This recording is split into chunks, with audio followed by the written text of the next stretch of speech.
Kamera rolling and action. Selamat sore semuanya. Assalamualaikum warahmatullahi wabarakatuh. Waalaikumsalam warahmatullahi warahmatullahi wabarakatuh. wabarakatuh.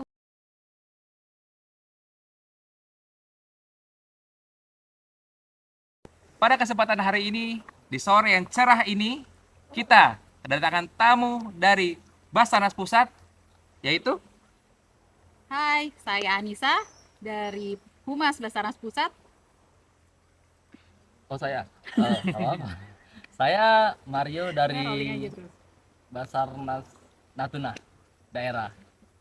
saya selaku host hari ini. Pada kesempatan hari ini kita bakal mewawancarai kakak untuk kegiatan yang kemarin dilaksanakan. Lalu untuk pada kesempatan pertama, apa tujuan dari datang ke Natuna?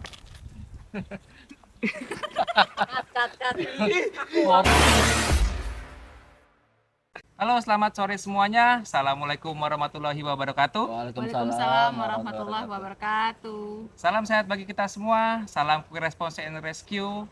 Cepat tanggap, selamatkan jiwa. Afinam jagat samagram. Pada kesempatan hari ini, di Pantai Batu Kasa yang terletak di Natuna, kita kedatangan dari Humas Pusat, yaitu dengan Saya dengan Anissa, Humas Basarnas Pusat. Saya Mario, Humas Basarnas Natuna. dan saya Retomi selaku Humas dari Basarnas Natuna dan host pada hari ini. Gimana kak kabarnya? Berkunjung Natuna? Alhamdulillah Seru. seru, perjalanannya sih yang lebih seru gitu kan, nggak nyangka aja gitu kan, ngalamin di pesawat goyangan yang nggak pernah sebelumnya. Perjalanannya juga panjang, tapi Natunanya seru sih, keren banget, pantainya keren semua. Untuk makanan? Nggak Makanan kalah ya? nggak kalah lah, makan mulu dari kemarin. Ya. Ngomong-ngomong nih, saya kan memang sebagai humas di Basarnas Natuna. Sekarang generasi di Natuna juga sudah mulai membaik, sudah berkembang. Di antaranya ada Retomi, ada Reksi, ada Bang Andra juga yang sudah lebih awal ya daripada Iya. saya. Kemudian dibantu teman-teman dari kapal dan pos. Kami di Natuna sebenarnya sebisa mungkin, seaktif mungkin untuk banyaklah memberitakan kegiatan-kegiatan latihan, operasi SAR yang ada di Natuna. Menurut kakak gimana nih perkembangan humas di Basarnas Natuna sejak berdirinya Basarnas Natuna di 2018 atau 2019 terakhir ini? Ya, nah kalau saya ngelihatnya, kebetulan saya kan masuk di 2014. Memperhatikan juga nih perkembangan humas-humas di daerah. Ya. Pada umumnya humas di daerah gitu ya, UPT dari Sabang sampai Merauke udah jauh banget gitu kan, progresnya jauh. Nah, Natuna sendiri yang kantor SAR baru itu juga untuk ukuran kantor SAR baru progresnya ya sangat maju gitu kan. Saya juga nggak nyangka kayak hubungan dengan medianya juga sangat baik gitu kan, publikasinya juga sangat terjaga banget gitu kan, dokumentasinya juga up to date, media sosialnya juga jalan, terus untuk koordinasi pun nggak susah gitu kan, gitu. Walaupun bisa ada regenerasi, tapi yang sebelumnya pun masih memonitor kehumasan. Jadi kalau misalkan kita ada apa-apa, banyak yang bisa kita hubungi dan itu mempermudah kita. Pada saat apalagi kalau ada operasi SAR di Natuna, kita ditanyain pimpinan, enak kita koordinasinya. Itu progres yang untuk kantor SAR yang kurang lebih 4 sampai 5 tahun tuh bagus banget gitu kan. Udah progres banget lah, nggak kalah lah sama kita yang di pusat. Iya. Gitu. Kalau saya kemarin lebih ke bentuknya ketika Basarnas pusat mengadakan pelatihan yang bersama Antara, kemudian dengan TV One juga. Iya. Nah itu sangat-sangat membekali saya. Karena saya ikut 2 kali di situ. Sangat-sangat membekali, menambah wawasan saya.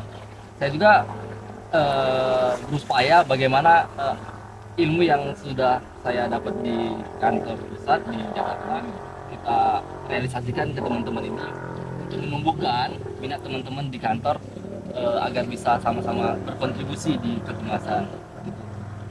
Kalau kita mau nanya nih, apa sih yang menjadi tantangan tersendiri ketika kakak di Humas Basarnas Pusat? Beda nggak dengan kita di daerah? Pengen tahu nih tantangan Apakah itu terberatnya apa gitu. dia lebih banyak jobdesknya atau misalkan dia lebih banyak pressure-nya gitu? Oke, sebenarnya sih hampir sama gitu kan, karena yang kita kerjakan kan tugas utama dari kehumasan dokumentasi publikasi ya. Itu satu kesatuan, dokumentasi dan publikasi tidak bisa dipisahkan. sebenarnya sama kegiatan operasi SAR ataupun juga pimpinan. Kalaupun membedakan mungkin ya pressure ya ada lah ya, karena kita di pusat, pimpinannya pun juga kan pimpinan pusat ya gitu. Jadi kita benar-benar harus yang kalau mendokumentasi itu gerak cepat gitu kan. Terus selesai kita dokumentasi itu juga kita harus cepat nih untuk publikasinya, supaya kita juga jadi tidak kehilangan momentum untuk menaikkan hasil kita itu di media gitu kan. Sama gitu dengan operasi SAR pun sama kan, kita sama-sama ngeliput operasi SAR. Kalaupun ada perbedaan, biasanya yang saya ikuti mungkin yang agak besar ya, karena kan memang kalau di pusat kita nggak ada personil yang buat, nggak ada operasi SAR kecil lah gitu, adanya kan BSG. Nah biasanya kita nempelnya kan paling di BSG untuk operasi SAR yang mungkin agak besar gitu. Paling ya pressure dibilang ada juga, hampir semua pekerjaan pasti ada pressure gitu, tapi kan nggak usah kita anggap pressure lah gitu. Tantangannya yaitu aja gimana kita bisa memberikan informasi, memberikan data yang aktual, cepat gitu kan, supaya semua pun bisa sesuai dengan momennya itu sendiri. Very good, applause buat kita semua. Ini Rey, sebelum saya mau nanya, sebelum kita nanya operasi SAR yang paling berkesan yang pernah dihadapin seorang kehumasan seperti Kak Anissa, saya mau tanya, bagaimana Kak seorang kehumasan di Basarnas melakukan slogan kita atau mengimplementasikan slogan kita yang quick response seperti yang disampaikan Rey tadi? Secara kehumasan kita bagaimana mewujudkan? Ya, kalau untuk secara kehumasan tentunya kita harus gerak cepat, namanya humas gitu kan. Kalau misalkan nih ada pimpinan gitu kan, kita pun harus bergerak cepatnya dalam arti kata kita harus tahu. Biasanya kalau kegiatan pimpinan kita harus tahu seperti apa jalannya kegiatan itu, supaya kita tahu nih, kita harus kesini, posisi kita harus seperti ini, quick responnya tuh jadi benar-benar kita harus tahu momen-momen mana aja supaya kita pada saat mengambil gambar itu tidak kehilangan momen gitu kan. Jangan sampai jangan sampai pimpinan itu kita masih di belakang. Nah gitu kan, apalagi kalau misalnya kayak peresmian atau apa, itu kan ada yang sakralnya kayak pemukulan gong lah atau apa. Nah hal-hal yang kayak gitu mungkin kalau di kita salah satunya itu. Yang kedua yaitu balik lagi kepada untuk publikasinya itu sendiri juga kita quick respon, tapi juga jangan asal quick gitu kan, jangan asal cepat naik gitu, tapi semuanya kita juga harus aktual, harus dapat dipertanggungjawabkan. Karena kalau sudah naik ke media online itu, kalau kita misalkan asal kan nanti ada orang yang membaca dan tidak sesuai kan, itu agak susah nantinya ya. Betul. Soalnya momen itu paling penting bagi orang yang berkecimpung di kehumasan, publikasi maupun dokumentasi. 5W 1H berarti ya. Betul. Tantangan atau apa Rey? Boleh tanya Rey, operasi yang paling berkesan Rey? Ya, jadi saya agak penasaran gimana operasi SAR yang paling berkesan buat kakak gitu. Operasi SAR, kebetulan saya pernah mengikuti operasi SAR dari 2016 sampai terakhir itu 2022 ya kan. Kalau berkesan hampir semua operasi SAR itu berkesan, karena setiap operasi SAR punya cerita sendiri, betul, punya pasti. tantangan Punya sendiri, kesulitan punya sendiri. kesulitan masing-masing gitu kan. Salah satunya serasan. Iya. Ya. Gitu kan. Nah, Momen saya pertama. sendiri momen yang agak berkesan pertama mungkin pertama kali ikut operasi SAR.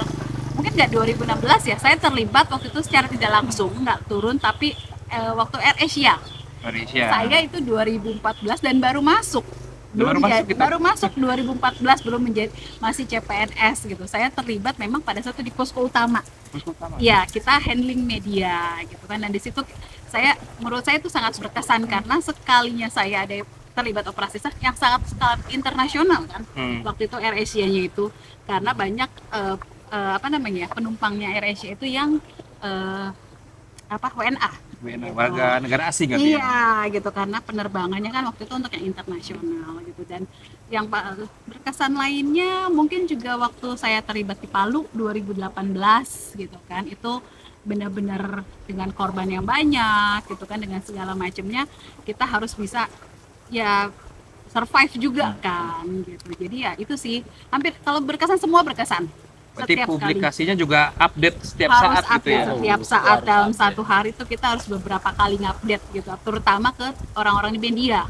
Karena kan kalau kita operasi SAR di lokasi, kita media juga nggak bisa sembarangan masuk, ya dong. Kita juga harus bisa menjaga di mana media itu juga, karena kalau media asal masuk dia tidak pakai APD, kalau ada apa-apa yang salah akhirnya tim SAR-nya juga gitu kan. Jadi kita juga harus bisa mengedukasi ke si media gimana caranya supaya dia nggak masuk tapi kita yang mensupport mereka data gitu. Jadi publikasinya itu juga harus cepat dalam memberikan data gitu. Kalau pokoknya semua operasi SAR itu sangat berkesan buat saya. Kalau kita memang yang paling berkesan tuh hari ini karena dan itu pun nasional ya. Memang di Natuna sendiri kalau beberapa operasi yang paling sering itu adalah kapal dan melibatkan WNA asing karena memang Natuna sendiri menjadi prioritas wilayah dengan jalur internasional di laut, juga jalur internasional di udara Alki-1 juga gitu. Jadi banyak memang operasi SAR kita berhubungan dengan kapal. Kalau untuk masyarakatnya ya kapal-kapal nelayan, kalau untuk internasional ya kapal-kapal asing gitu. Kapal kargo dan juga Gimana intercept. menikmati di Humas? Sangat menikmati di Humas. Apa yang Benar. menjadi tantangan selama di Humas? Kalau tantangan selama jadi di Humas itu bagaimana caranya kita menyesuaikan operasi SAR, Pak, dan kita sendiri juga. Terutama saya pribadi jadi rescuer gitu. Jadi saya menyesuaikan rescuer dan Humas. Yang saat itu saya turun lapangan membantu menyelamatkan korban dan saat itu juga saya mengabadikan, mendokumentasikan untuk data-data kami juga gitu. Kalau saya berhubung saya operator komunikasi dan memang operator komunikasi itu sering terlibat dengan kehumasan ya, selalu ya terlibat dengan kehumasan. Karena operator komunikasi pada dasarnya menguasai data. Dia tentang apa, bagaimana, siapa, itu dia menguasai 5W1-nya seperti apa. Jadi data itulah sebenarnya yang nanti akan dibawa ke media yang dijadikan publikasi untuk disampaikan. Sedikit sinkron, menyenangkan karena ibaratnya sekali dayung dua pekerjaan langsung bisa terselesaikan gitu kan. Itu suka dukanya di ini. Cuma pasti tantangannya itu akan jadi lebih sibuk, banyak pastinya lebih banyak ngabisin waktu. Iya, betul. Berhubung senang dengan nulis, mengembangkan berita, saya senang, jadi ya menikmati banget sih betul. sampai hari ini. Karena memang kalau menurut saya pekerjaan apapun sih nggak cuma di Humas ya, kita memang harus menikmati. Benar. Kalau kita bisa menikmati, kita enjoy, mau dibilangnya ada duka, tapi kan itu dinamika kehidupan, dinamika dalam pekerjaan. Kalau kita bisa menikmatinya, betul. Kita menikmati, pasti semuanya itu bisa kita lewatin sih. Sama ya Humas juga gitu. Jadi kita kalau kita memang di Humas juga punya passion, ya udah gitu kan. Ya mungkin yang sedikit berbeda dengan pekerjaan lain. Kalau Humas itu kita dengan passion, karena Humas kan memang kita memerlukan ide inovatif yang itu kadang-kadang kalau ide nggak muncul kita mau bikin apa ya gitu Stuck kan, jadinya aja. gitu kan. Wow, jangan stuck, ide terus. Jadi kalau jangan kan menghasilkan suatu karya gitu kayak video atau foto, kita menulis aja kadang nih habis operasi SAR capek kan, aduh apa yang susah itu kadang apa mengawalinya nih gitu kan, kayaknya seperti apa gitu. Tapi ya itu kita kan bisa kita pelajari, kita bisa ya kita harus terus belajar lah gitu kan, kita bisa cari referensi gitu untuk bagaimana sih alur-alur penulisannya. Yang penting mau belajar juga. Mau belajar. Gitu. Nah ini Kak, saya bersama Ri di kantor SAR Natuna yang baru berdiri 4 tahun kurang lebih ya. Dengan pola kehumasannya yang kita masih belajar sih. Betul. Walaupun sedikit banyaknya pemberitaan yang kita beritakan sudah mulai aktif, baik di media sosialnya juga sudah mulai berjalan. Kak, kasih motivasi dong buat kita, nggak cuma kita nih, teman-teman di daerah-daerah juga. Barangkali Kak Nisa sebagai sesepuh di Humas Basarnas Pusat bisa ngasih motivasi, ide-ide atau pesan moral baiknya gimana menjalani tugas di Basarnas di daerah sebagai kehumasan. Biar motivasi ya. Boleh dong motivasi kita. Apa ya? Ya paling itu satu yang seperti saya bilang, kita jangan pernah berhenti buat belajar gitu kan. Apalagi tugas kehumasan itu kan ngikutin banget, kita harus up to date nih gitu kan. Cepet banget, medsos aja tuh cepet banget kan. Yang dulu cuma Facebook, Twitter, sekarang Instagram aja perubahannya banyak. Ya kan? Nah, itu dia, kita sendiri aja untuk publikasi di Instagram pun harus berubah, yang tadi cuma foto doang Jadi sekarang reels ya, reels kan lebih itu. berkembang. Nah, itu kan menuntut kreativitas kita juga. Belum lagi dengan ada TikTok. Nah, kita pun juga harus menyesuaikan dengan hal itu supaya kita juga nggak stuck di tempat, nggak jalan di tempat, jangan sampai apalagi mundur. Nah, TikTok itu sendiri kayak TikTok, kita juga harus menyesuaikan.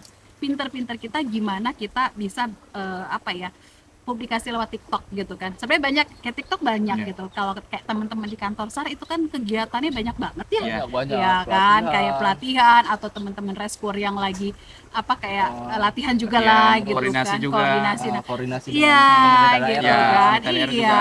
Bisa bikin yang kayak misalkan tutorial atau tutorial kayak tali temali atau apa kan itu bisa lewat TikTok atau Edukasi juga edukasi bisa. edukasi Lain ya. bisa YouTube, dan itu yang harus terus kalian kembangkan. Dan kalau saya lihat kan memang publikasinya sudah bagus ya, di medsos pun juga aktif gitu. Nah, mungkin tinggal kalau sekarang kan dilihat pimpinan operasi SAR. Nah, bisa membuat kreativitas lainnya. Ya. Nggak harus yang operasi SAR aja Benar, ya. gitu kan.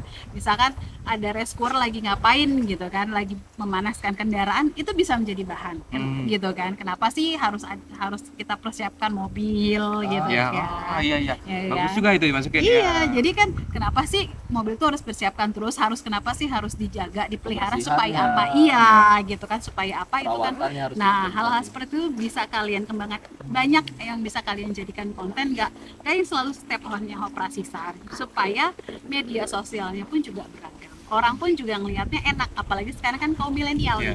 Nah, senengnya kan yang kekinian banget. Kita bisa kemas itu dengan kekinian, tapi masih tetap di koridor yang Basarnas gitu. Jadi masyarakat tuh lebih bisa mengenal Iya. kerja Basarnas gitu hari-hari. Iya, jadi nggak cuma yang udah yang perguruan tinggi ke atas, anak-anak pun juga bisa gitu loh menikmati gitu. Kita bisa juga kan konten bikin yang untuk anak-anak kan juga bisa Ya. gitu kan. Sargo to School kan bisa. Sargo to School bisa kita nanti Juga kontenkan. melibatkan teman-teman sekolah, Nah, teman melibatkan sekolah. teman-teman yang adik-adik kecil kan, itu juga kan edukasi buat mereka. Pokoknya terus belajar, asah kreativitas, inovasi, itu yang harus terus dikembangkan. Itu sih kalau menurut saya.